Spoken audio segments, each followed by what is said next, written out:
Le jeudi, c'est le jour de sortie pour les hebdos, notamment pour Actualité Juive. Bonjour Alexis Lacroix. Bonjour Steve. Vous êtes le directeur de la publication de l'hebdomadaire de la communauté juive Actualité Juive et vous consacrez votre une cette semaine aux habits neufs de la haine d'Israël. D'ailleurs, vous avez vu qu'on a mis neuf, cher Steve, entre guillemets, car ils ne sont pas en fait si nouveaux que cela. C'est un remake, c'est une relance de quelque chose qui revient de manière lassante Et qui et avait démarré inquiétante. peut-être au moment de la deuxième intifada au début des années 2000. Oui, vous avez raison, effectivement, ces habits neufs de l'antisémitisme et de la haine d'Israël, qui sont évidemment surtout dont le fioul est avant tout l'antisionisme et une sorte de concurrence des victimes. C'est quelque chose qui date pour partie, du début de la deuxième intifada, donc il y a maintenant une vingtaine d'années.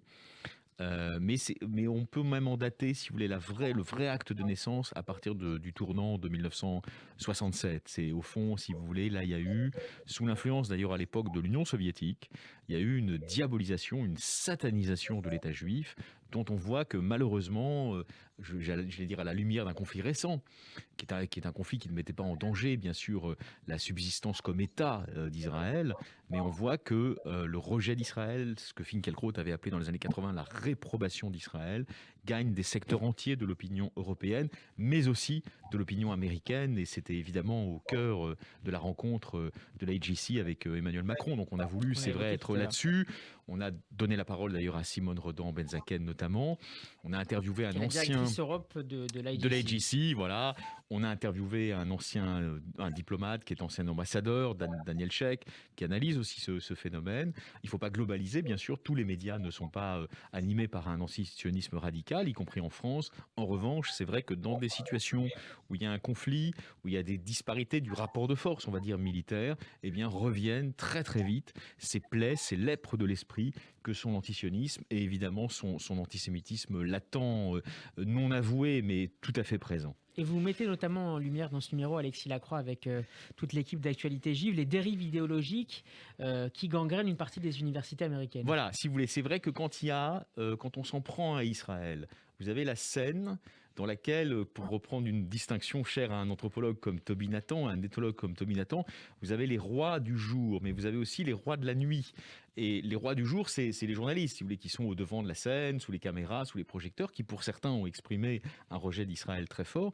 Mais vous avez derrière cette scène, j'allais dire très visible, très médiatisée, vous avez des puissances idéologiques à l'œuvre. Et c'est vrai que sur les campus, et notamment aux États-Unis, vous avez aujourd'hui malheureusement un lien vivant des jeunesses d'Europe et d'Amérique avec Israël qui s'est complètement distendu. Et il s'est distendu sous l'influence d'un certain nombre d'idéologies. Alors on parle beaucoup en France de l'indigénisme, mais il y a des pendants aux États-Unis qui sont des idéologies qui mettent au cœur de leur vision du monde l'État d'Israël, qui est un État d'Israël qui est satanisé. D'abord, on lui prête une puissance qu'il n'a quand même pas tout à fait dans la réalité, ça va de soi.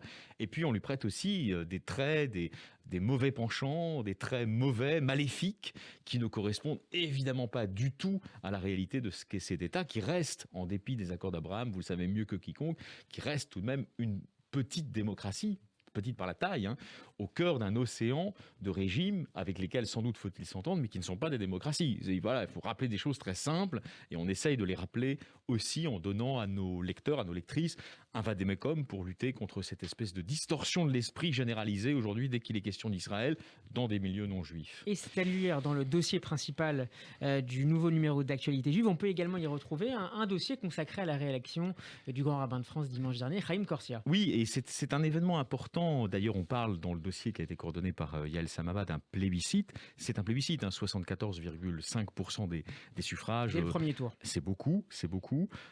C'est un plébiscite et c'est sans doute le plébiscite aussi d'une certaine ligne, on va dire une ligne idéologique, mais qui n'est pas seulement idéologique, qui est aussi une ligne stylistique, personnelle, qu'incarne Chaim Corsia. Eh bien, il incarne au fond un judaïsme réconcilié aujourd'hui, profondément républicain, mais qui pense qu'on peut se situer dans le sillage de ceux qu'il admire, notamment Jacob Kaplan, par exemple, mais aussi d'une certaine manière aussi Gilles Bernheim, faut pas se leurrer, et être profondément attaché à Israël, à sa sécurité, à son développement, à son épanouissement. Il n'y a plus d'incompatibilité. Nous ne sommes plus à un moment où il faut choisir, soit on est juif français, soit on est sioniste. Aujourd'hui, on peut être les deux, et c'est vrai que Chaim Corsia incarne cela. Et puis il incarne aussi, je crois, et on va le voir dans l'année qui vient, on ne le dit pas forcément explicitement dans le dossier, mais c'est une évidence, il incarne aussi une tentative de riposte intelligente par la culture, par la réflexion, par le débat, aux formes les plus déchaînées du national-populisme, parce que c'est évidemment, lui, il incarne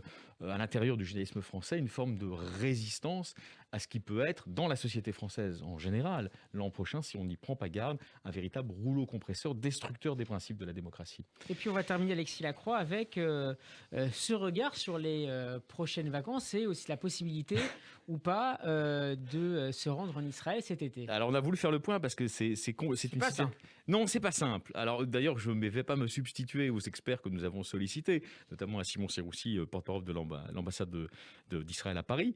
Mais c'est vrai que tout dépend du degré de proximité d'un certain nombre de nos auditeurs qui n'ont pas le passeport israélien, avec des membres de la famille qui seraient eux-mêmes israéliens. Il y a des gradations, et en fonction de la proximité, il sera possible ou pas pour des non-citoyens israéliens de se rendre en Israël, sachant que Israël fait partie, pour le meilleur et pour le pire, mais d'un des pays qui ont vraiment pris le taureau par les cornes du Covid, par la vaccination, mais aussi par un usage momentané, très strict des frontières, ce que l'Union européenne a rechigné à faire pour des raisons politiques évidentes, mais les Israéliens ne sont pas dans cette situation.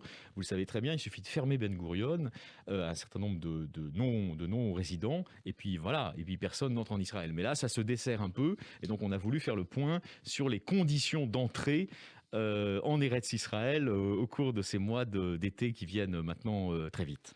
Un mot peut-être encore pour terminer, Alexis. Je vois qu'il y a un portrait également d'une figure du cinéma qu'on aime beaucoup et peut-être aussi du théâtre, mais ça j'en suis moins sûr. Les deux, oui, c'est ça. Oui, je connais plus dans ses rôles cinématographiques. Patrick Braoudé. Visiblement, vous l'appréciez à l'unisson d'un certain nombre de nos auditeurs.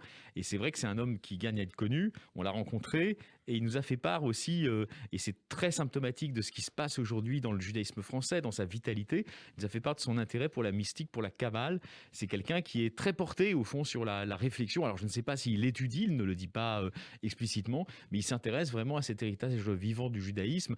Et j'allais dire, plus les années passent pour lui, c'est pas un vieux monsieur naturellement, mais il atteint un âge mûr, plus les années passent, plus il fait retour, il fait teshuva vers son judaïsme qu'il ne connaissait peut-être pas au début d'ailleurs, mais c'est très symptomatique d'évolution sociologique très profonde qui travaille le judaïsme français. On va le citer pour finir. Oui. Chaque juif a sa corde qui le relie à Dieu. C'est du Patrick Braoudé. Braoudé. Oui, c'est du Patrick Braoudé dans le texte, mais c'est évidemment très vrai. C'est-à-dire que Scholem disait, vous savez, cette très belle phrase, là où se tenait Dieu se tient aujourd'hui la mélancolie, mais on peut surmonter cette mélancolie justement par l'étude et en se reliant, disons, aux éléments les plus vivants, les plus durables de la tradition, et c'est ce que font évidemment beaucoup de nos auditeurs en ce moment. Merci beaucoup Alexis Lacroix. Je rappelle que vous êtes le directeur de la publication d'actualité juive. Le dernier numéro de l'hebdomadaire est à retrouver dans tous les bons kiosques et par abonnement sur le site Actualité Juive. Merci à vous, Steve Nadjar.